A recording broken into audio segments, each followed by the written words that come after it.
Assalamualaikum warahmatullahi wabarakatuh. Kami dari kelompok 7 ingin melakukan presentasi hasil akhir dari tugas masing-masing. Pada kesempatan ini, kami memaparkan temuan dan analisis kami terkait tokoh Indah Keramik. Sebelumnya, izin perkenalkan diri. Saya sendiri dengan nama Rifki Caputra dengan NPM 4523210095.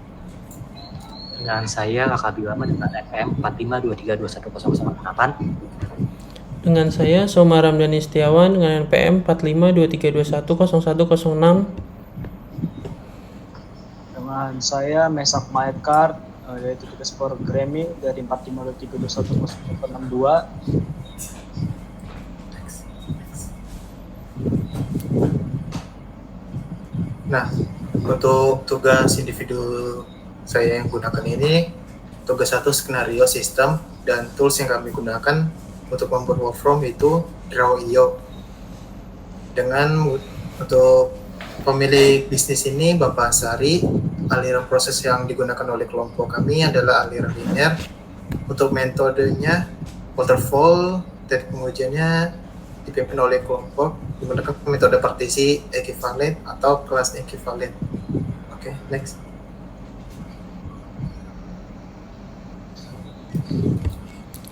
Yang berikutnya di sini ada saya sendiri, Soma Ramdhani Setiawan dengan NPM 4523210106 dari kelompok 7. Tugas individu saya di sini adalah tugas 2, yaitu sebagai perancangan. Yang saya buat dalam perancangan di sini adalah ada APL, DFD, ERD, activity, use case, sequence, kelas diagram, serta tools yang saya gunakan dalam membuat segala diagram tersebut. Saya menggunakan tools berupa Draw.io. Untuk judul kelompok kami di sini ada toko Indah Keramik.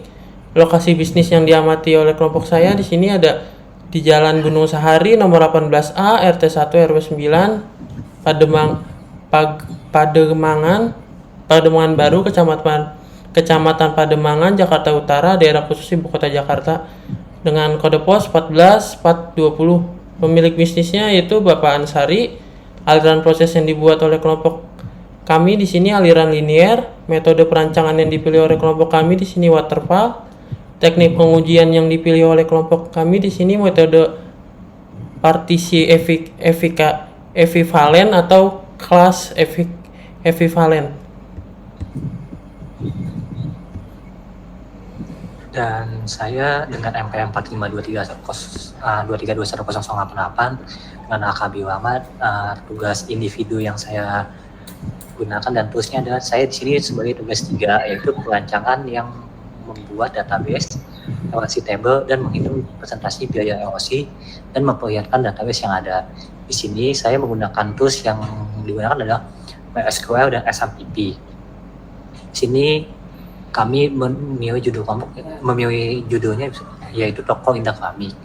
Lokasi bisnis yang diamati adalah di Jalan Gunung Sahari nomor 18A RT 01 RW 09 Pademangan Baru, Kecamatan Pademangan, Jakarta Utara, daerah khusus Ibu Kota Jakarta, dengan kode pos 14420. Dengan pemilik bisnisnya adalah Bapak Ansari. Aliran proses yang digunakan oleh kelompok kami adalah aliran linear dan metode perancangan yang dipilih oleh kelompok kami adalah waterfall. Teknik pengujian yang dipilih oleh kelompok kami adalah metode partisi ekivalen atau kelas ekivalen. Di sini dengan saya sendiri Mesak Maekar yaitu tugas programming. Jadi tugas saya yaitu membuat program berdasarkan tampilan web, dan tools-tools yang saya gunakan antara lain yaitu PHP MyAdmin, SQL, dan VS Code, dan frameworknya saya menggunakan Bootstrap dan Fonts Awesome. Judul kelompok kami adalah Toko Indah Keramik. Lokasi bisnis yang diminati seperti terlihat di dalam PPT. Pemilik bisnisnya Bapak Ansari, aliran prosesnya itu aliran linear dan metode perancangannya waterfall, serta teknik pengujian itu metode partisi ekivalen atau kelas ekivalen.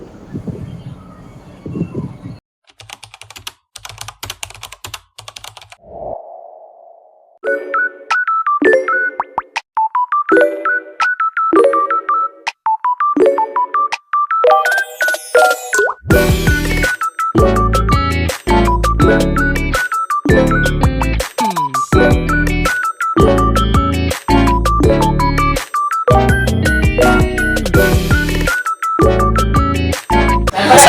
warahmatullahi wabarakatuh. Perkenalkan, nama saya Tia Putra dengan NPM 452321095. Di sini saya akan secara langsung wawancarai tentang tokoh Indakramik bersama Ibu Wiwin secara langsung. Ya. Untuk pertanyaan pertama itu, bagaimana sih struktur organisasi dalam perusahaan tersebut? Di sini ada pembeli, kasir, gudang, dan pemilik perusahaan. Oh, jadi di situ berbagai macam ya, banyak gitu ya? Iya. Oh, oke. Untuk pertanyaan kedua itu, produk-produk apa sih yang sering dijual di sini? Kita banyak kayak ada keramik, granit, terus sanitary kayak pintu, semen, bonbon, macam banyak. Oh, banyak berarti ya? Iya. Oke. Untuk pertanyaan ketiga nih, tantangan masalah apa sih yang sering dalam perusahaan ini dalam kehidupan masing-masing sehari-hari gitu?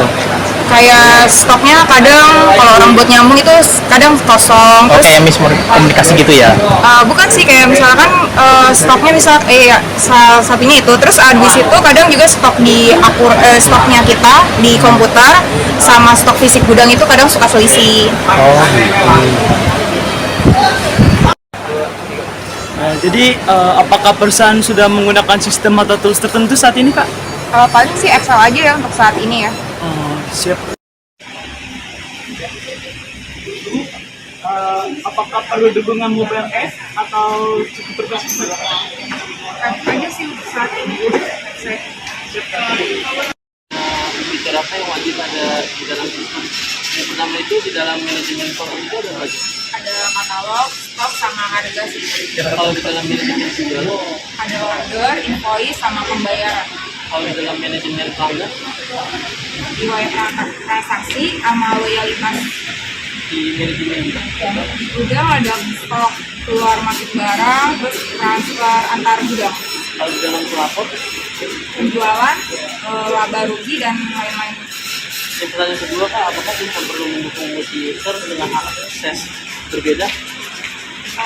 Admin dan pembeli. Oh, jadi aku nggak pembeli. Iya. Ya, dari sini dengan Iya. Win, saya akan menanyakan apakah ada potensi atau pengguna UI ini, contohnya apakah kayak gini atau yang ini? Yang kayak gitu juga boleh sih, cerah. Kakak itu sukanya pastel ya? Iya, kayaknya bagus aja. Paduannya sangat bagus. Dan untuk pertanyaan kedua, apakah ada contoh atau sistem software yang ingin di-build atau dijadikan? Ada. Kalau yang kayak gini atau yang kayak gitu? Yang kayak gitu juga boleh. Soalnya sini kan ada bagian ya, ada yang bagian untuk penjualannya, ada bagian katalog produknya, dan sama bagian UI-nya sih juga ada gambar. Iya. Jadi yang akses itu bagian ini. Iya, bagian kalian. Iya.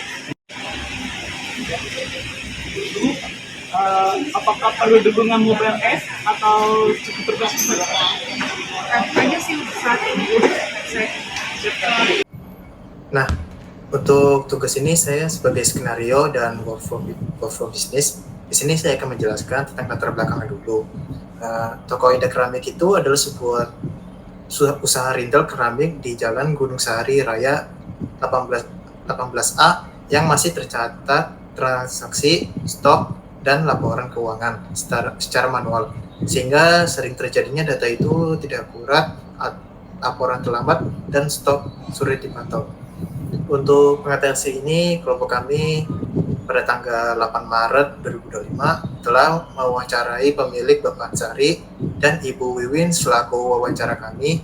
Sistem dirancang dengan model waterfall dan diagram aliran linear agar proses lebih terstruktur dan jelas. Diharapkan sistem ini membuat operasional lebih cepat, akurat, dan meningkatkan layanan pelanggan. Untuk presentasi proses komunikasi ini, untuk wawancara kepada Bu Wiwin, kami membuat pernyataan dari pertama fungsi-fungsi yang tidak benar atau hilang. Nah, pertanyaan itu berupa sistem akan menampilkan notifikasi setelah barang sudah tercapai tujuan ke pengguna. Tombol atau submit tidak merespon saat ditekan. Yang terakhir, tombol search tidak menampilkan hasil jika barang itu tidak tersedia. Nah, untuk pendapatan dari Bu Yun itu, dia memberikan respon sangat setuju dan setuju. Nah, untuk di dua ini kesal interface itu berupa proses tampilan akan lama jika koneksi internet lambat dan ukuran tombol terlalu kecil dan sulit untuk diklik perangkat mobile saat mau dipilih keranjang. Untuk Bu Yun sendiri, dia sangat setuju untuk menampilkan fitur-fitur seperti yang ada di situ. Okay, next. Nah, untuk terakhir, nomor 2 itu warna teks tidak kontras dengan latar belakang. Dia ingin menampilkan teksnya itu supaya lebih menarik dilihat dari usia muda hingga usia tua, supaya website itu tertarik. Dan lanjut, untuk kesalahan ketiga ini dalam struktur data atau akses database eksternal. Data pengguna tidak tersimpan ke database setelah pengisian komentar. Sistem gagal menampilkan jika mengatur jaringan lag, serta harga dan gambar tidak sesuai atau tidak sinkron dengan database yang sudah dibuat. Nah, di sini dia mewawancarai dengan memberikan respon sangat setuju.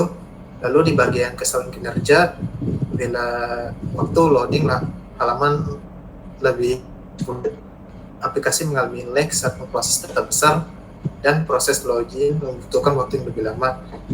Di sini Bu Wiwin memberikan respon sangat tidak setuju karena itu akan mengganggu ke user atau pengguna itu. Nah, lanjut di bagian terakhir, inisialisasi dan kesalahan. Di sini kami mewawancarai Bu Wiwin mengenai sistem akan gagal saat mencoba login berulang-ulang. Sistem akan langsung membatalkan pesanan jika gagal melakukan pembayaran, dan aplikasi yang sudah dihapus akan disuruh login ulang saat mau download lagi. Di sini beliau dijawab dengan sangat setuju seperti ada di gambar ini. Oke, next. Nah, berikut untuk platform bisnisnya yang terdiri dari permintaan barang ke gudang. Aktornya itu berupa barang dan gudang.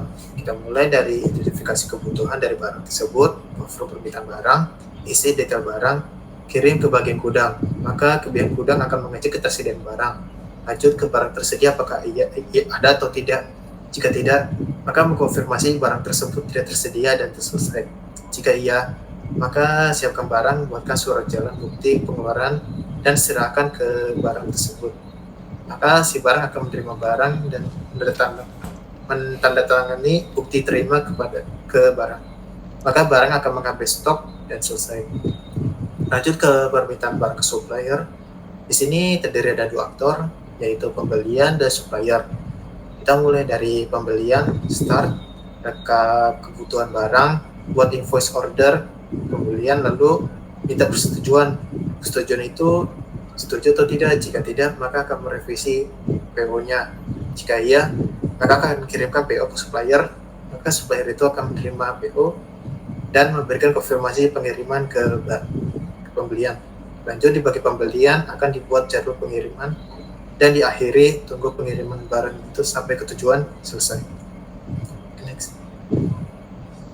Di sini ada pembayaran konsumen yang terdiri dari dua aktor, yaitu pelanggan dan penjual. Pelanggan akan mengkonfirmasi pesanan ke penjual, lalu penjual akan membuat faktur atau nota pembelian. Nah, di bagian ini ada metode pembayaran. Jika iya, dia akan lanjut ke tunai. Apakah si pelanggan itu mau menerima tunai? Jika iya, dia akan menerima uang langsung beli secara cash. Jika tidak, maka dia lanjut ke bagian transfer. Transfer itu, kalau jika iya, dia akan mengisi data diri dulu, seperti berikan nomor rekening, lalu menunggu konfirmasi dan verifikasi transfer. Jika tidak, maka dia akan melakukan lanjut debit atau kredit. Nah, di sini jika tidak, maka selesai. Lalu jika iya, maka dia akan melakukan proses kartu, melakukan pengisian kartu, dan cetak struk EDC. Nah, di bagian sini jika dia setuju, maka penjual akan menerima pembayaran dan melakukan cetak struk atau kwitansi dan serahkan struk itu ke pelanggan. Maka si pelanggan menerima struk, selesai. Lanjut di bagian pembayaran ke supplier. Di sini terdiri dari 3 aktor, dari pembelian, keuangan, dan supplier. Nah, kita mulai dari supplier itu akan mengirimkan invoice ke pembelian, maka pembelian akan menerima invoice dari supplier dan mengecek barang itu invoice. Nah, jika sesuai atau tidak, jika tidak, maka akan konfirmasi ke supplier dan melakukan minta revisi invoice ke supplier. Maka supplier akan menerima konfirmasi atau revisi, selesai. Jika invoice sesuai, maka akan melanjutkan keuangan, mencatat dalam hitungan, dan menentukan jadwal pembayaran. Nah, jika sudah jatuh tempo, maka jika tidak, tunggu jadwal jatuh tempo itu sudah selesai. Jika iya, maka siapkan pembayaran dengan metode tersebut. Nah, seperti di bawah ini, ada tunai, cek giro, atau transfer bank. Jika tidak, maka selesai. Nah, jika iya, seperti ada di bawah ini, lalu lanjut di bagian update status ulang dan melakukan arsip dokumen pembayaran, dan di bagian supplier akan menerima pembayaran. Selesai. Oke, next. Di sini ada workflow penjualan yang terdiri dari 3 aktor, yaitu pelanggan, karyawan, dan gudang. Kita mulai dari pelanggan tersebut. Pelanggan datang membutuhkan konsultasi dulu ke karyawan, maka karyawan tersebut akan menerima produk ke pelanggan tersebut apakah pelanggan itu setuju atau tidak. Nah, jika tidak, maka selesai. Lalu kalau lanjut bagian ya karyawan akan meminta barang tersebut ke gudang. Lalu di gudang itu akan ngecek dulu sebelumnya, cek tersedia stok atau tidak. Jika tidak tersedia, maka lanjut di bagian penerima PO. Lalu setuju atau tidak gitu. Jika iya, dia akan menerima uang muka atau DP, tunggu stok tersedia, lalu buat faktur.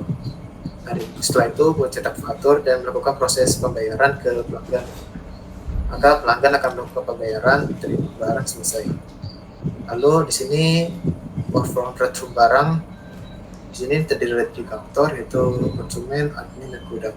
Kita mulai dari cek kondisi barang tersebut untuk pemerintahan refund. Lalu di bagian ke admin akan menerima permintaan refund tersebut, apakah disetujui atau tidak. Jika tidak, akan dibatalkan atau selesai. Jika iya, dia akan melakukan verifikasi apakah bisa direfund terlebih dahulu, lalu memberikan nota pembelian ke konsumen. Nah, ke konsumen ini itu sifat opsional, tergantung konsumennya memberikan nota pembelian. Lalu lanjut di bagian bawah, menginstruksikan gudang untuk proses retur. Maka gudang akan menerima struktur retur dan diakhiri pengiriman barang nanti ke konsumen. Selesai.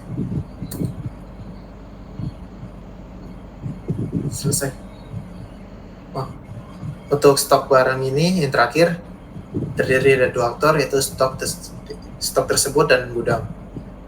Di sini akan menerima di sini kan ada start. Jadi akan mengecekkan kualitas ke stoknya, apakah kualitasnya baik atau tidak. Jika iya, maka input data stok ke gudang, maka ke gudang akan menyimpan tersebut stoknya dan mengkategori kode dan produknya. Nah, jika tidak, maka menerima pergantian ke sebelumnya. Di bagian bawah ini pembaruan database stok dan diakhiri tampilan di katalog atau display. Selesai.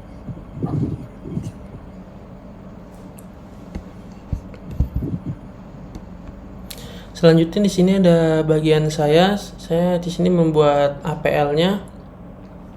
Di sini manajemen usernya itu user, terus ke bawahnya ada user. Setelah itu tabel masternya di sini ada pemilik, admin, pelanggan, serta untuk di sebelah kanannya ada info pemilik, info admin, info pelanggan. Terus turun ke bawah di sini ada penjualan produk dengan tabel sebelah kirinya ada stok barang. Ada stok, terus di bawahnya ada barang. Setelah itu di tabel sebelah kanannya ada laporan stok, info harga barang. Setelah itu turun ke bawah ada pembelian produk.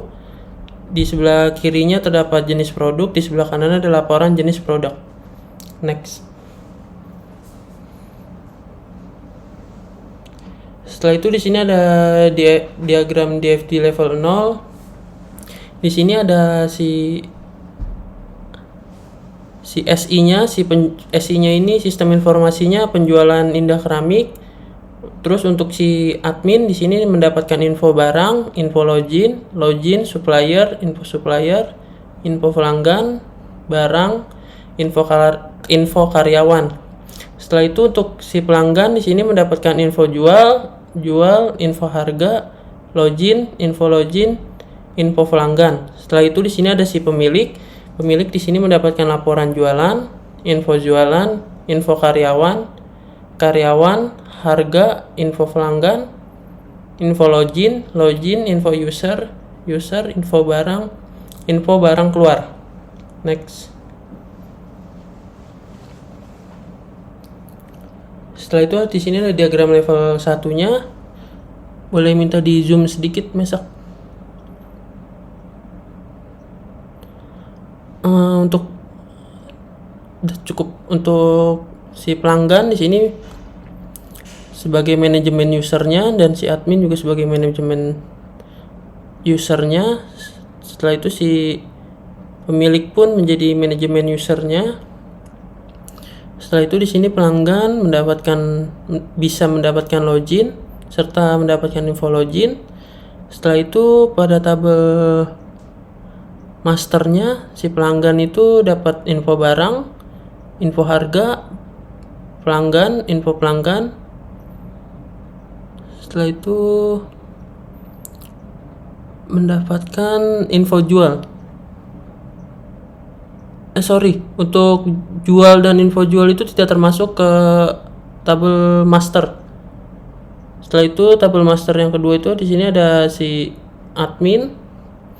Admin itu ke master itu mendapatkan info karyawan, info barang, info harga, barang, info pelanggan, info supplier. Setelah itu di sini ada si pemilik ke manajemen user itu mendapatkan info user, info login. Setelah itu pemilik ke tabel master itu mendapatkan info karyawan, info harga. Setelah itu info pelanggan, harga, info supplier, info beli, karyawan. Setelah itu untuk si pelanggan, untuk ke tabel 3-nya itu penjualan itu mendapatkan info jual. Setelah itu si admin mendapatkan info jual. Setelah itu untuk si pemilik mendapatkan laporan jual, info jual. Untuk tabel keempat ini ada pembelian. Ke bawah sedikit, Mesak, di scroll ke bawah sedikit. Nah, setelah itu untuk di tabel 4 ini ada pembelian. Si pemilik itu mendapatkan laporan beli dan info beli. Setelah itu untuk admin dia mendapatkan info beli. Di next. Di zoom sedikit. Oke, di sini selanjutnya ada diagram level 2 proses 1. Untuk tabel pertama di sini ada 1.1-nya itu ada login. Login itu mengarah ke user mendapatkan info user, ke pelanggan dapat login dan mendapatkan info login. Setelah itu si pemilik juga bisa login dan mendapatkan info login. Setelah itu ke admin juga bisa login dan mendapatkan info login. Setelah itu ada 1.2 info user itu mengarah ke user mendapatkan info user. Setelah itu dari si pemilik mengarah ke 1.2 input user itu data user baru. Setelah itu di sini ada 1.3 edit delete user mengarah ke user itu mendapatkan edit atau delete user. Setelah itu dari user ke 1.3-nya itu telah diedit atau delete user. Terus untuk dari pemilik ke 1.3-nya itu request edit atau delete user.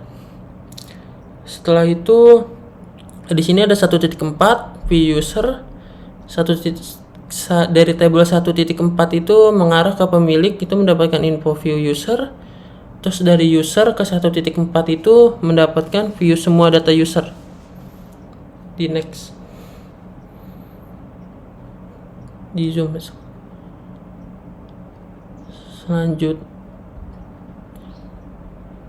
Selanjutnya di sini ada diagram level 2 proses 2. Untuk proses pertama di sini ada 2.1 yaitu pelanggan yang mengarah ke pelanggan mendapatkan info pelanggan dan pelanggan.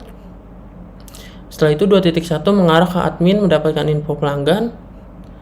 Setelah itu 2.1 mengarah ke pemilik, itu bisa mendapatkan info pelanggan. Setelah itu 2.2 yaitu supplier itu mengarah ke pemilik mendapatkan info supplier. Setelah itu untuk mengarah ke admin itu mendapatkan supplier dan mendapatkan info supplier. Setelah itu di sini ada 2.3 yaitu barang mengarah ke pelanggan mendapatkan info barang dari si pelanggan tersebut. Terus 2.3 juga mengarah ke pemilik. Di sini pemilik dapat info barang. Si admin pun mendapatkan info barang dan juga barang. Untuk 2.4 yaitu harga.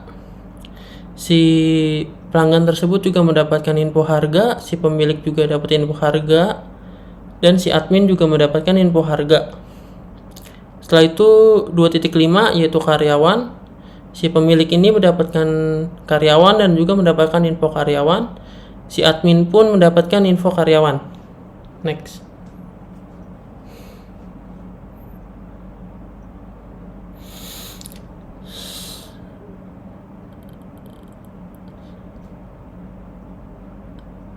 Sebelahnya besok. Setelah situ di sini ada diagram level 2 proses 2.1 di sini itu. Di sini tuh ada 2.1 yaitu pelanggan. Oh, ini udah di next deh. Oh, berarti sekarang lanjut ke bagian ERD-nya. Di sini ada si admin dengan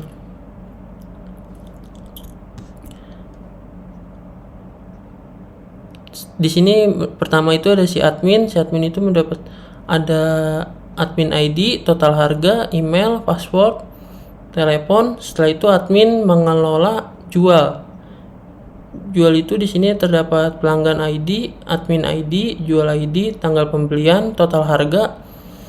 Setelah itu di sini ada pelanggan ID, nama, alamat, kota, kode pos, telepon, email, dan si pelanggan dapat melakukan jual.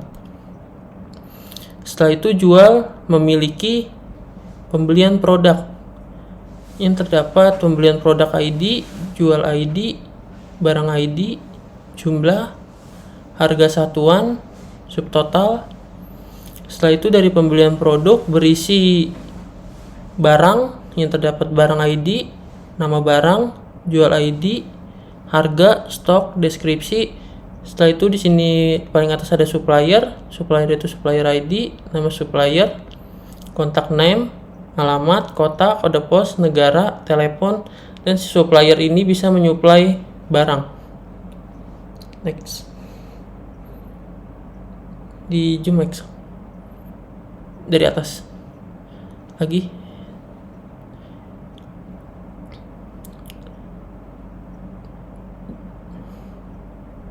Di zoom out dulu deh,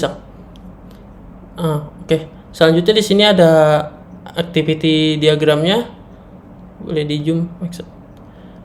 Untuk aktornya di sini ada pelanggan, admin, dan juga si gudang. Pertama si pelanggan ini login. Setelah itu pelanggan melihat katalog barang. Setelah itu memilih produk keramik yang diinginkan. Setelah itu menambahkan produk ke dalam keranjang. Setelah itu si pelanggan setelah itu pelanggan di sini ada dua arah, mau lanjut belanja atau tidak. Kalau mau lanjut belanja dia bisa langsung melihat lagi ke katalog barang untuk melihat-lihat barang yang lain. Jika tidak, dia langsung tambah produk ke keranjang. Setelah itu check out, isi data pengiriman, konfirmasi pesanan. Setelah itu masuk ke notifikasi ke admin. Si admin terima notif pesanan baru. Setelah itu di sini ada session stok tersedia atau tidak. Si admin mengecek apakah stok tersedia atau tidak. Jika tidak, tolak pesanan, kirim notif penolakan. Setelah itu si pelanggan menerima notif kalau ditolak. Kalau barang tersedia di sini berarti approve pesanan, update status pesanan, kirim notif approve ke pelanggan. Setelah itu pelanggan di sini terdapat section juga status disetujui atau tidak. Jika tidak, pesanan ditolak. Jika iya, lakukan pembayaran, lalu si admin terima konfirmasi pembayaran, verifikasi pembayaran. Setelah itu ada section lagi, pembayaran valid atau tidak. Kalau tidak, minta konfirmasi ulang. Jika iya, kirim instruksi ke gudang. Setelah itu si gudang ini terima instruksi pengiriman. Setelah itu gudang ngecek lagi stoknya apakah tersedia atau tidak. Jika tidak, di sini koordinasi dengan supplier, tunggu barang dari supplier, terima barang baru, verifikasi barang masuk, update stok masuk. Jika iya, di sini langsung siapkan barang, verifikasi quantity barang, packing barang, update stok barang, siapkan dokumen pengiriman. Setelah itu koordinasi dengan kurir, kirim barang, update status pengiriman, lalu masuk lagi ke admin, terima update dari gudang. Setelah itu update status pesanan, lalu masuk lagi ke pelanggan, tunggu konfirmasi pengiriman. Barang telah diterima, konfirmasi penerimaan. Setelah itu tadi yang dari update status pesanan itu si admin lanjut ke bawah, yaitu kelola data pelanggan, kelola data supplier, kelola katalog produk. Tadi lanjut ke bagian gudang. Dari update status pengiriman turun ke bawah, yaitu monitor status pengiriman. Setelah itu ada section barang sudah sampai atau belum. Jika iya, konfirmasi pengiriman berhasil, update laporan pengiriman. Jika tidak, lacak dan follow up konfirmasi pengiriman ulang dan mengarah ke koordinasi dengan kurir. Next. Setelah itu di sini ada use case-nya.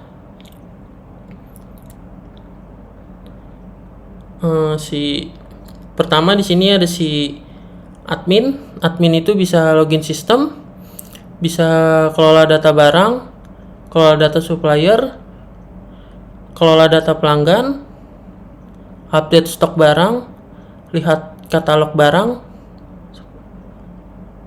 verifikasi transaksi, lihat laporan penjualan. Setelah itu si pemilik juga bisa login sistem, kelola data barang, kelola data supplier, kelola data pelanggan, update stok barang, lihat katalog barang, lihat laporan penjualan, monitor performa toko. Si pelanggan dapat login sistem, proses pembelian, lihat katalog barang, pilih produk keramik, lakukan pembayaran. Next.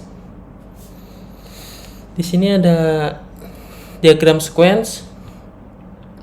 Pertama di sini ada aktornya, itu ada pelanggan, admin, pemilik, sistem, dan juga database. Si pelanggan login, sistem langsung verifikasi pelanggan, return data pelanggan, masuk lagi ke pelanggan, login berhasil, si pelanggan lihat katalog barang, sistem lalu langsung ambil data produk keramik, return data produk. Setelah itu masuk lagi ke pelanggan, tampilan produk keramik. Si pelanggan di sini pilih produk keramik, tentukan jumlah, tambah ke keranjang, checkout pembelian. Setelah itu dari sistem ke database, cek stok barang. Setelah itu dari database ke sistem, status ketersediaan stok. Setelah itu di sini dinyatakan stok tersedia. Setelah itu si pelanggan konfirmasi pembelian.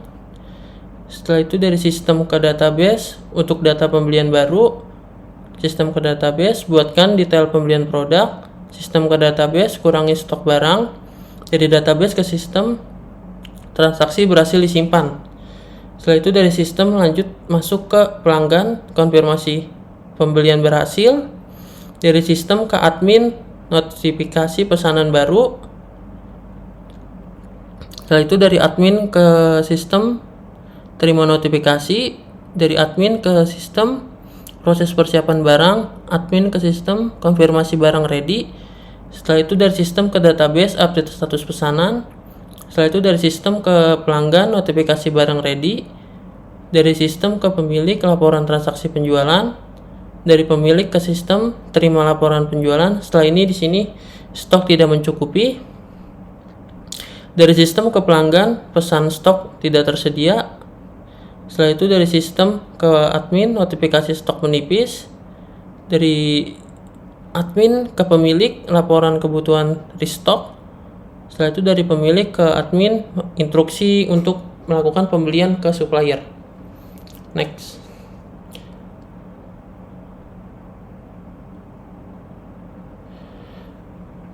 Setelah itu di sini ada kelas diagramnya. Untuk pelanggan di sini ada pelanggan ID, yaitu datanya in. Untuk nama itu datanya string, untuk alamat string, kota string, kode pos string, telepon string, email string.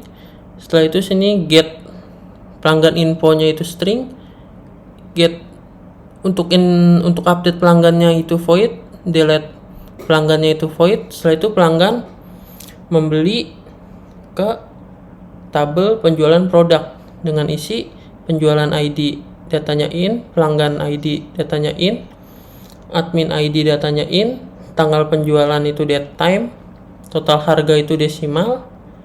Setelah itu untuk create penjualan datanya itu void, menghitung total desimal, get penjualan detail itu string.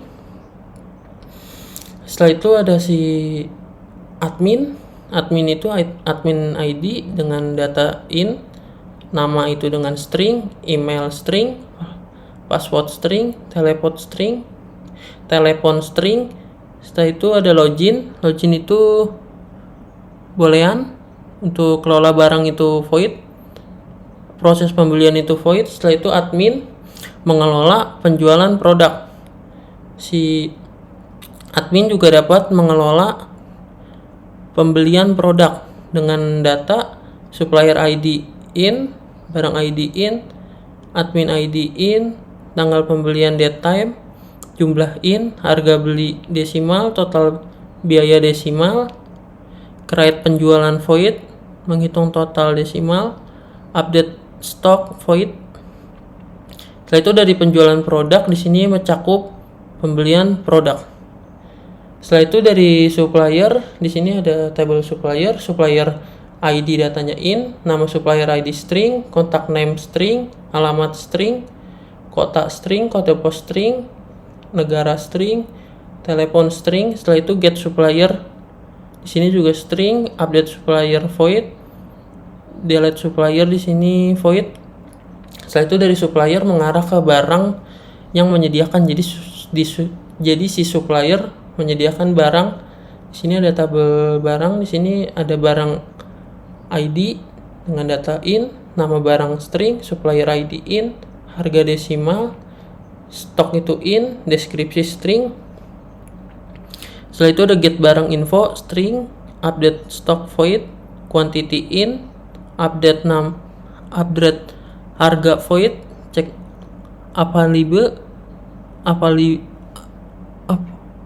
available itu boolean. Setelah itu ada price, di situ ada datanya desimal. Setelah itu dari si barang mengarah ke pembelian produk yang masuk ke dalam pembelian produk.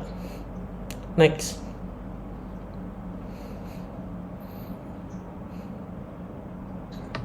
Oke, selanjutnya adalah menghitung biaya LOC. Di sini saya akan menghitung biaya total yang akan dibuatkan di dalam sistem sebagai berikut, yaitu pertama dari estimasi sebelumnya yaitu ada 15.409 barrel LOC, lalu ditambahkan dengan dan direvisikan menjadi 15.409 ditambah 2.200 LOC. 2.200-nya itu dari codingan yang akan ditambahkan menjadi 17.609 barrel LOC.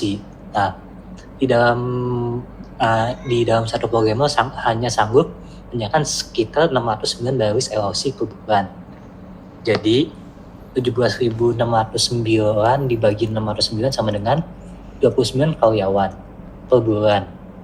Nah, untuk menyelesaikan tugas programmer tersebut, jadi untuk biaya bulanan yang akan dibayar adalah 29 karyawan dikali 5 juta yang dihitung dari UMR Jakarta, yaitu 145 juta rupiah. Lanjut. Nah, di sini yang diperlukan adalah database dalam pembuatan sistem tersebut. Nah, di sini ada tabel admin, barang, harga, pelanggan, pembelian produk, penjualan, dan supplier. Tabel masternya ada pelanggan, ada bagian admin, ada bagian barang, ada bagian harga, ada bagian supplier. Di bagian tabel transaksi ada penjualan dan pembelian produk. Lanjut. Nah, di sini akan melihat relasi posisi tabel mana aja yang terhubung. Di bagian pelanggan, terhubung dengan tabel penjualan, yaitu one to many. Jadi, si pelanggan bisa mengambil banyak barang yang ada dijualin. Dan di bagian supplier, terhubung dengan tabel barang. Si supplier itu bisa mengirim barang ke tabel barang, dan si admin hubung dengan tabel penjualan dan pembelian produk, yaitu one to many. Di bagian tabel barang terhubung dengan tabel supplier, terhubung dengan tabel harga, dan terhubung dengan pembelian produk. Di bagian barang yang sesuai itu many to one, dan barang dengan harga itu one to many, dan barang ke pembelian produk itu one to many. Di bagian tabel harga dengan tabel barang yaitu many to one, bagian penjualannya itu terhubung dengan tabel pelanggan yaitu many to one, tabel pembelian produk dengan tabel barang yaitu many to one, pembelian produk tabel pembelian produk dengan tabel admin yaitu many to one. Next. Selanjutnya akan dibacakan oleh Mesam. Kodian.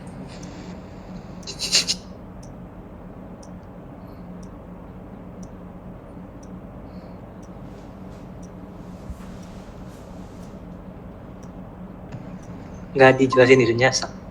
Ini dulu kan sesuai dengan tugas gue nggak lupa nyebutin ini juga, soalnya kalau gue kan semua kan tugasnya full, gue kalau nggak full nanti jadi siap.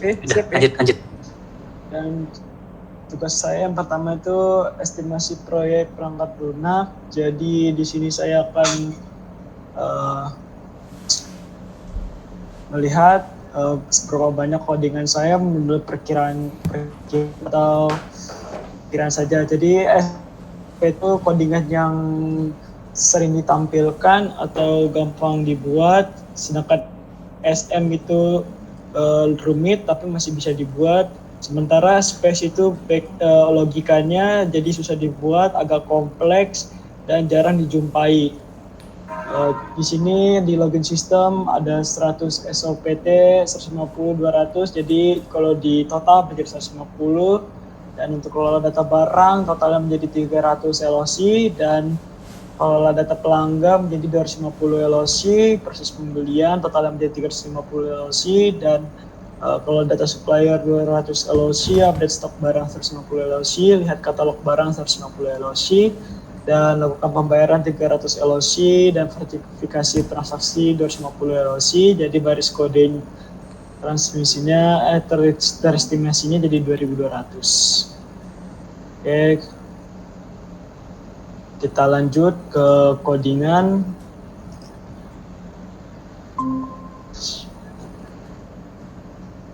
Oke, di codingan saya memiliki ini Ponosom dan Bootstrap sebagai framework saya. Apa fungsi mereka? Mereka digunakan untuk template saya atau referensi dari codingan yang akan saya buat. Yang pertama itu ada index. Ini semuanya isi dari tampilan home. Yang pertama ada require session. Ini digunakan. Sebelum itu saya menjelaskan koneksi PHP. Jadi ini koneksi PHP itu digunakan sebagai penghubung database ke tampilan web. Yang pertama itu account localhost. Ini sebagai user kita, saya tidak memiliki password, toko online. Database saya namanya toko online. Dan jika tidak bisa terhubung ke database, nanti ada tulisan file to connect to MySQL. Pertama index dulu, ya oke, lanjut ke index. Saya memakai Bootstrap dan Font Awesome. Ini tampilan style untuk tombol home. Oke, seperti ini tampilannya. Langsung saja kita ke login. Nah, di login ini saya juga memakai require connection PHP sebagai penghubung ke database saya. Dan untuk ini tampilannya untuk menjadi tampilan saya agar lebih baik. Dan di body saya ini username, jadi ada username di tampilan login saya dan juga password. Username dan password ini ada di coding di database. Jadi saya membuat codingan namanya PHP. Jadi if username HTML special username dan jika password HTML special password. Nah, seperti ini. Username sama password. Jika password salah, nanti ada notifikasi password salah. Ini untuk else-nya ya. Jika username juga tidak ada atau tidak ditemukan, nanti ada tulisan username tidak ditemukan. Oke, lanjut kita ke ini fungsi logout. Ini digunakan untuk keluar dari akun yang telah digunakan. Terus kategori PHP ini digunakan sebagai kategori barang dalam produk kami, yaitu yang pertama saya memakai breadcrumb, yaitu framework dari Font Awesome-nya, bla bla bla bla. Oke, kalau if set ini nama kategori tidak boleh kosong. Ini digunakan sebagai penambah kategori atau ngecek kategori. Jadi jika tidak ada kategori yang ini, nama kategori tidak boleh kosong. Atau kategori yang ingin dicari tidak ada, maka nama kategori tidak boleh kosong. Ini untuk karakter kategorinya, kategori tidak boleh karakternya tidak jelas atau asal-asalan seperti ini, contohnya penggunaan kata seperti ini atau lain-lain sebagainya. Atau enggak 3 karakter, jadi di kategori, jadi admin ini menambahkan kategori tidak boleh asal-asalan, begitu intinya. Nanti ada notifikasi yang nama kategori tidak boleh berupa huruf acak tanpa arti. Jika ada kategori yang sudah ada, nanti juga ada notifikasi kategori sudah ada. Misalnya saya saya sebagai admin menambahkan kategori yaitu keramik dinding, dan saya ingin memasukkan keramik dinding lagi, maka akan ada tulisan kategori sudah ada. Jika kategori berhasil ditambahkan, ada juga nih kategori berhasil ditambahkan. Jika gagal menambahkan kategori. Ini untuk tampilan ininya, stylenya.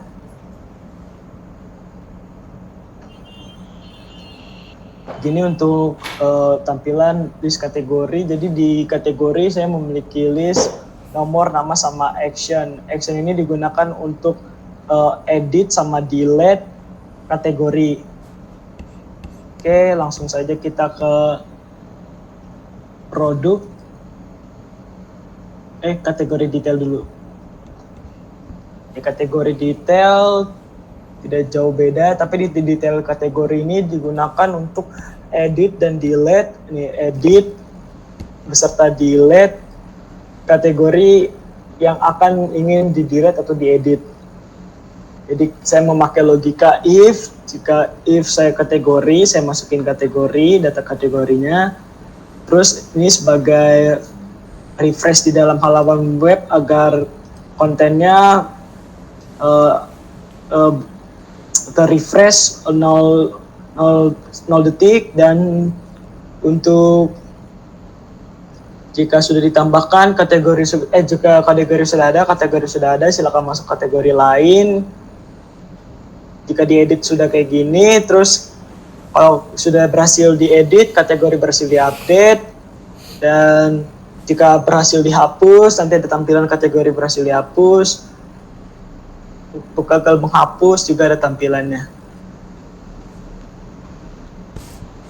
Untuk tampilan navbar seperti ini, oke, langsung saja kita masuk ke dalam webnya. Sebentar.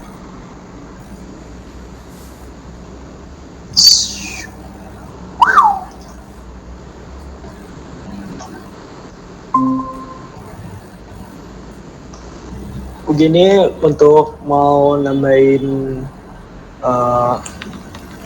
ini tampilan untuk adminnya, untuk menambahkan kategori, semisal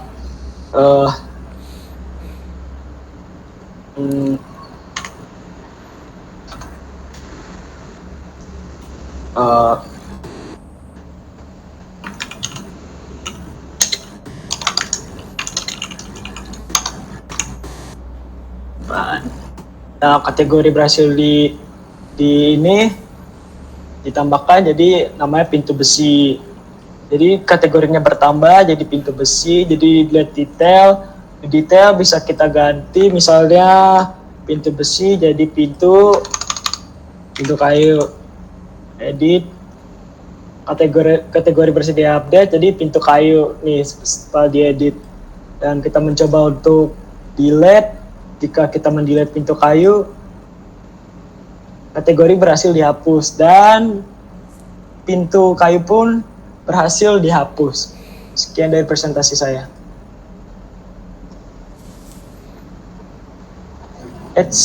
Kembali. Oke, di sini sekian dari presentasi kami ini. Bila ada kata-kata yang salah atau failure kami ini, mohon maaf sebesar-besarnya. Kami akhiri ini. Assalamualaikum warahmatullahi wabarakatuh.